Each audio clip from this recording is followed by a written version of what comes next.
কিন্তু প্রিয় নবী কোনোদিন আজান দেন নাই। আল্লাহু আকবার বলেন না? প্রশ্ন জাগে না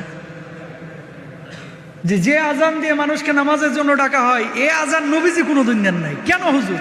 এটা আবার কেমনে কথা, কেমনে সম্ভব? নবীজি কেন কোনোদিন আজান দিল না?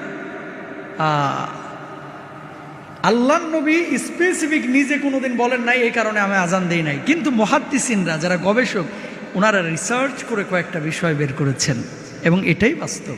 এই কারণে নবীজি আজান দেন নাই। শুনেন, তারাবির নামাজ যদি নবীজি প্রতিদিন 20 রাকাত পড়তেন, এটা ফরজ হয়ে যাওয়ার সম্ভাবনা ছিল, ঠিক কিনা? নবীজি যেটা নিয়মিত করতো সেটা কি হয়ে যাইতো? ফরজ হইলে এটা মানে মানা, পালন করা, বাস্তবায়ন করা আপনার উপর আবশ্যক হয়ে যাইতো না? বুঝছেন কথা? মায়ার নবী, রহমতের নবী, দয়ার নবী, এই জন্য প্রতিদিন 20 রাকাত উনি তারাবির নামাজ পড়েন নাই। কেন? যদি